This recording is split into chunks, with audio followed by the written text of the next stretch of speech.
उन्होंने मुझे देखा, उसको देवलोक में डाल दो।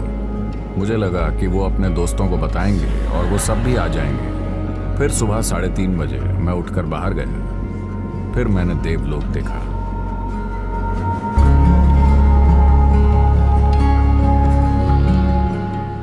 मुझे आपको देवलोक जाने का अपना अनुभव बताना चाहिए।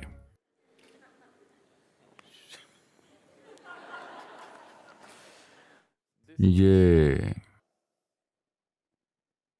शायद 85, 86, 1985 या 86 था, मुझे ठीक से याद नहीं है, इन दोनों में से एक। तो मैं हिमालय गया और मैं अकेला हूं, मैं ट्रैक कर रहा हूं। मेरे पास कोई ऊनी कपड़े नहीं हैं क्योंकि मैं दक्षिण भारत में रहता हूं। और मेरे पास सिर्फ टी शर्ट्स हैं, थोड़ी मोटी वाली, और मेरे पास एक कैनवस जैकेट है। कैनवस जैकेट दक्षिण में अच्छा काम करते हैं क्योंकि यहाँ बारिश होती है। तो मैं हमेशा कैनवस जैकेट में रहता हूँ क्योंकि मैं मोटरसाइकिल पर चल रहा हूँ। अगर बारिश होती है, मैंने कभी खराब मौसम को ये इजाज़त नहीं दी कि वो मुझे वो करने से रोक सके जो मैं कर रहा हूँ, चाहे वो जो भी हो। चाहे मैं खेल रहा हूँ या बाइक चला रहा हूँ या यात्रा कर रहा हूँ, मैंने कभी खराब मौसम को अपने काम में दखल देने की इजाज़त नहीं दी। तो भले ही वो मानसून की मूसलाधार बारिश हो, मैं बाइक चलाते रहता था। तो एक कैनवस जैकेट हमेशा मेरे पास होती थी। बैंगलोर के लोगों को पता होगा, फ्लाइंग मशीन की जैकेट। लेकिन जब आप हिमालय जाते हैं, जब मौसम ठंडा हो जाता है, तब कैनवस साधारण कपड़ों से भी ठंडा हो जाता है। दरअसल सूती कपड़े बेहतर होंगे, कैनवस इतना ठंडा हो जाता है। तो मैं इस जैकेट को पहन ही नहीं सकता। पहली बार मुझे पता चला कि कैनवस जैकेट काम नहीं करता ऊंचाई पर। पूरे दक्षिण भारत में उसने मेरा अच्छा साथ दिया। अधिक से अधिक मैं ऊटी और कोडाईकनाल की ऊंचाई तक गया था। वहां वो मेरा अच्छा बचाव करती थी। लेकिन मैं वहां गया और मैं इस कैनवस जैकेट को नहीं पहन पा रहा था, तो मुझे उसे उतार कर टी शर्ट में चलना पड़ा जब तापमान 0 से 3-4 डिग्री सेंटीग्रेड नीचे था। फिर उन दिनों भूख हड़ताल बसें चलती थीं। इन बसों को भूख हड़ताल कहते थे क्योंकि वो खाने के लिए भी नहीं रुकती थी। सुबह 3:30 बजे वो हरिद्वार से चलती थी। वो छोटी चैजी वाली पुरानी टाटा बसें थीं। सड़कें वैसी नहीं थीं जैसी वो आज हैं। हिमालय की सड़कें शानदार थीं। मेरे अनुभव में वो शानदार थीं क्योंकि लगभग हर कोने पर ऐसा लगता था कि बस गिरने वाली है। और मैं हमेशा जाकर बस के ऊपर बैठता था। लगभग हर साल हरिद्वार से मैं जहां भी जाता था, गोमुख, केदार, बद्री, मैं बस के ऊपर सफर करता था। और मैं हिमालय की सड़क पर हर मोड़ को जानता हूँ। करीब 5 साल पहले जब मैं गाड़ी चला रहा था, जो लोग मेरे साथ गाड़ी चला रहे थे वो डर गए क्योंकि मैं हिमालय की सड़कों पर 130-140 की रफ्तार पर चल रहा था। क्योंकि मैं हर मोड़ को जानता हूँ, हर चट्टान, हर कोने को जानता हूँ। वो मेरे दिमाग में वीडियो की तरह है। अगर मैं बस उसे चला दूं, ऐसा लगता है कि मैं हर समय सड़क के अगले 2 मोड़ों को देख रहा हूँ। Those moments of sitting there on top of the bus and drinking in the Himalayas. बस के ऊपर बैठकर हिमालय को पीने के वो पल आज भी मेरे पास पूरे 12-14 घंटे के सफर की सड़क का एकदम वैसे का वैसा वीडियो है। अब टिहरी बांध ने उसे बदल दिया है। मैं उस जगह थोड़ा कंफ्यूज हो गया क्योंकि बांध के रास्ते को बदल दिया है, वरना मैं अगर वीडियो ऑन कर दूं तो वो आज भी मेरे लिए चलता रहता है। तो मैं बस के ऊपर बैठा और वहां पहुंचा।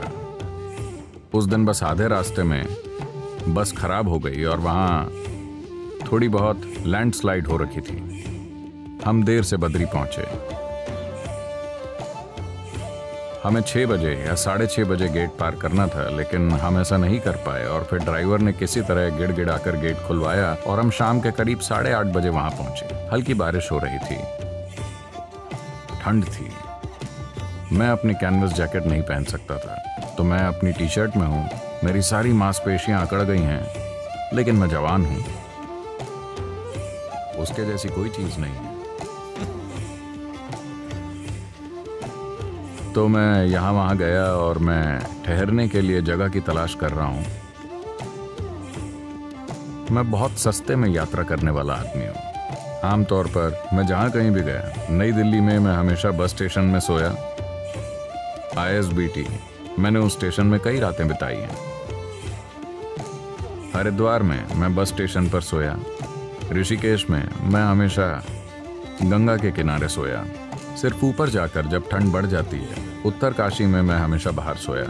जब मैं और ऊपर ठंड में जाता था, सिर्फ तभी मुझे किसी जगह की जरूरत पड़ती थी।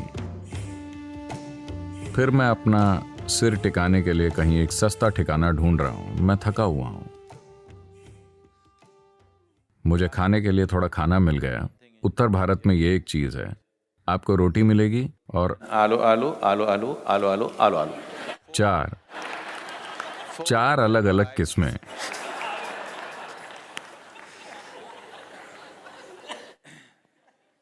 बीस 25 दिन की यात्रा में सिर्फ आलू आपके दिमाग में लटकता रहता है। दक्षिण भारतीय होने के नाते आप आतुर होकर यह उम्मीद कर रहे हैं कि कहीं ना कहीं थोड़ा चावल और रसम मिल जाए जिसे आप सुड़क सकें, जो भोजन जैसा लगता है। तो मैंने आलू आलू खाया। आलू ट्रीटमेंट के बाद मैं एक जगह खोज रहा हूं। कहीं जगह नहीं है। बताया गया कि हर होटल फुल है। उस समय इतने सारे नहीं थे, बस एक दो, वो सब भरे हुए थे। फिर मैं एक आश्रम में गया। मुझे उस आश्रम का नाम याद नहीं। खैर, मैंने अंदर जाकर कहा, मुझे स्वामी जी से मिलना है, जो भी वहां हो। काफी किचकिच के बाद वो मुझे अंदर ले गए। मेरी आंखों को वो अनदेखा नहीं कर सकते थे। अब मेरी आंखें ज्यादा काम से थकी लगती हैं और वैसी नहीं हैं। मेरी दाढ़ी नहीं थी, लेकिन मेरी आंखें ऐसी थीं जिसे वो अनदेखा नहीं कर सकते थे। तो वो मुझे अंदर ले गए। फिर मैं वहां गया। दो वाकई अच्छे बड़े स्वामी, पूरे नारंगी कपड़े, लंबी दाढ़ी। उन्होंने ऐसा किया। मैंने जाकर कहा, मैं दक्षिण से आया हूं और मेरे पास लेटने की जगह नहीं है और मैं पूरा भीगा हुआ हूं। मेरी टी शर्ट गीली है। मैं इसे बदल भी नहीं सकता क्योंकि मेरे सामान में सारे कपड़े गीले हो चुके हैं। मुझे लेटने के लिए एक जगह चाहिए। उन्होंने मुझे देखा। तुम क्या करते हो, ये वो। मैंने कहा, मुझे जो पता है मैंने उसे सिखाना शुरू किया है। उसको देवलोक में डाल दो। और मैंने सोचा, अरे वाह, क्या किस्मत है मेरी। वो मुझे देवलोक में डालने वाले हैं। देवलोक में डाल दो। सारी कहानियां जो आपने देवलोक के बारे में सुनी हैं। मैं गया। वो मुझे एक बिल्डिंग के अंदर ले गए, ऐसे ऐसे गली के अंदर गली। फिर उन्होंने मुझे एक कमरा दिया।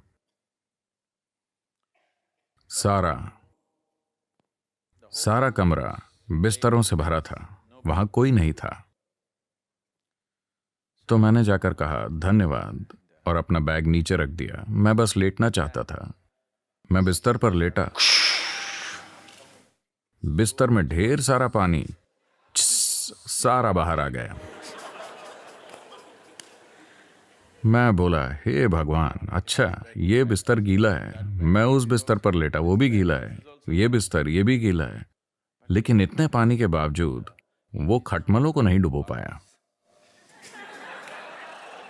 जब मैं लेटूं तो वो मुझे यहां काट रहे हैं, वहां काट रहे हैं, और मैं लुढ़कता रहा। मेरे ख्याल से वहां 8 बिस्तर थे। मैं रात भर 8 बिस्तरों पर लुढ़कता रहा, बस ये पक्का करने के लिए कि सभी खटमलों को बराबर खून मिले।